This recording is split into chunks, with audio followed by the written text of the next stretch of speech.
When you're living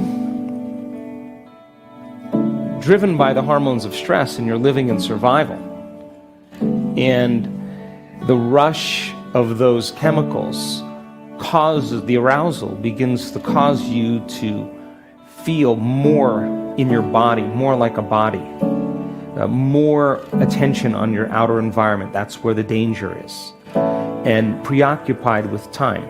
The arousal of those chemicals causes the person then to try to control and predict everything in their lives. Because they're experiencing a loss of control. They're experiencing the inability to predict the next moment. They have the perception that something's getting worse. And people spend 70% of the time living this way.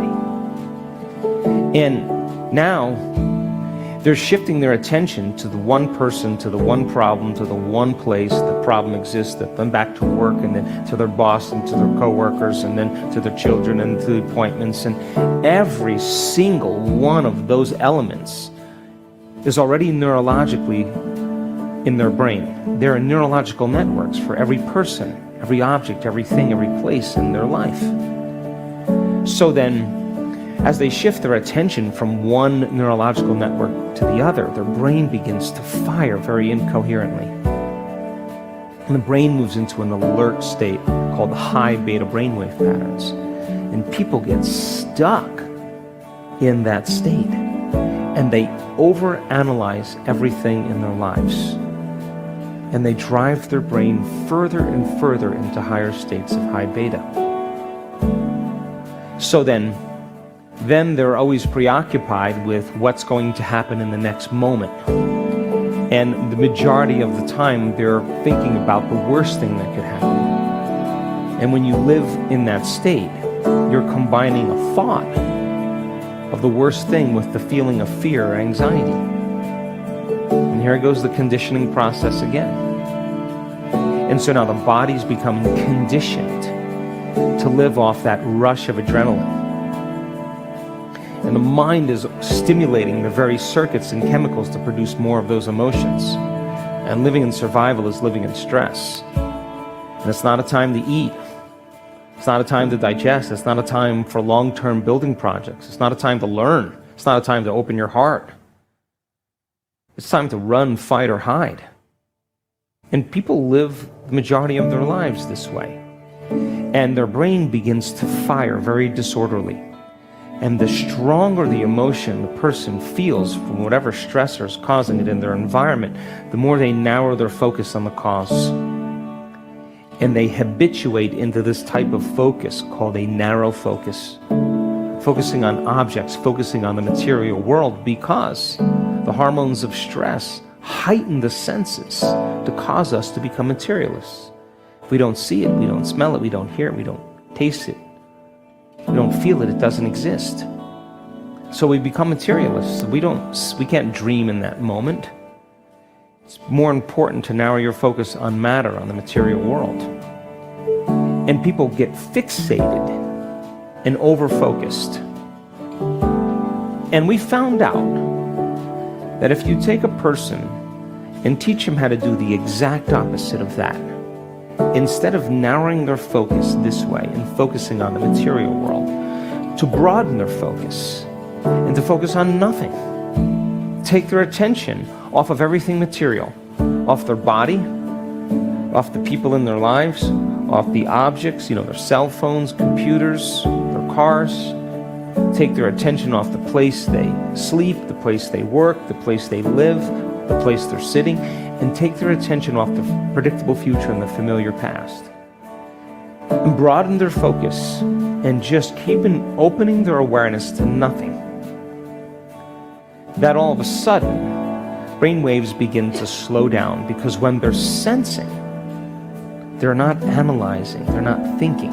And the act of sensing begins to suppress the neocortex and starts to move into an alpha brainwave pattern. And then, if you do that properly, you can open your focus and keep it open. All of a sudden, those different parts of the brain that were fighting against each other start to synchronize. They start unifying. They start functioning in larger communities. And what syncs in the brain starts to link in the brain, and all of a sudden the brain starts firing in a more holistic state. And when your brain is incoherent, you're incoherent. And when your brain isn't working right, you're not working right. But all of a sudden now, they're beginning to connect to an invisible field of energy and information called the quantum field. And its signature, energetically, is greater and greater degrees of order, greater degrees of wholeness or oneness, less separation. And if you can teach a person how to connect to that field, they can't experience it with their senses. They understand that they experience this reality with their senses. They could only experience it as an awareness.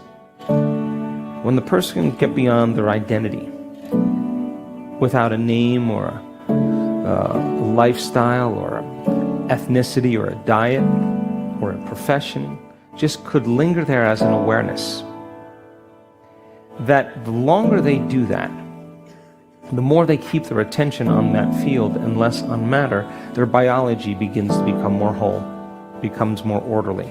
And all of a sudden, they're connected to something greater. And the brain begins to synchronize. And when you see those two hemispheres coming together, you see a huge change in the person's heart.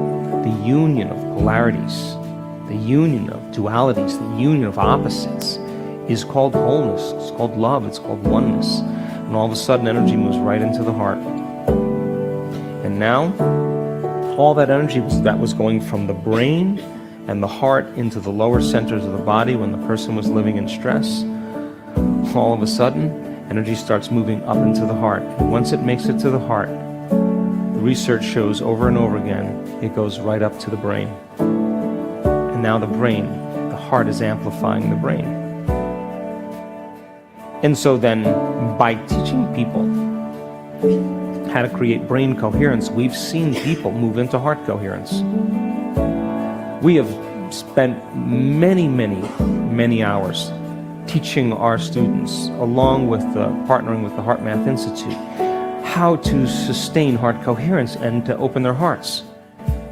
And not just for 5 minutes, not just for 10 minutes, not just for 15 minutes. We want them to be able to sustain it for 45 minutes or more. That they know how to do it. That they can create an elevated emotion on command. Because it is that emotion that connects them to a new future. Not the emotions that are created from the hormones of stress. They keep us connected to the past. So why not then practice that? So I want to practice that with you. And then I want to give you the opportunity to find the sweet spot of the generous present moment. And when you disconnect from everything material and you move into that present moment, that is the unknown. And most people wake up in the morning and the first thing they do is they start thinking about their problems. And those problems are just memories that are etched in their brain that are connected to certain people and objects and certain things and certain times and places. They're remembering the past. And if you believe that your thoughts have something to do with your destiny, that person's thinking in the past. They're framing reality in the past. And every one of those problems has an emotion associated with them. And the moment the person feels unhappy, the moment the person feels unworthy, the moment the person starts to suffer, now their body's in the past. And how you think and how you feel creates your state of being. So most people wake up with their entire state of being already in the past. And once again, it just takes a thought, an image, or a memory, and a feeling, a stimulus and a response. You're conditioning the body into the past. And that's the known. And every single day, people wake up and do that. And if they can't think greater than those feelings, and those feelings by definition are chemical records from the past, then they're thinking in the past, and their brain and body are in the past. They're headed now into a predictable future, because they'll want to predict the same experience in the future that has the same feelings and emotions, and that's the known too.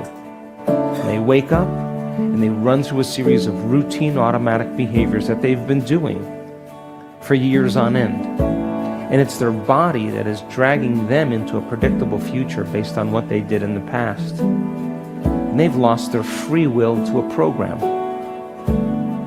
But there's no unseen hand that's dragging that person into the future. They've programmed their body to become that mind. They've done it so many times that the body now knows how to do it better than the conscious mind. And it's the body now. It's in that predictable future based on what they did in the past. And that's the known. So there's only one place where the unknown exists, and that is the present moment. And I want to give you the science and the understanding of it. And then I want you to learn how to linger into that present moment and stay there for a period of time and begin to create some brain coherence.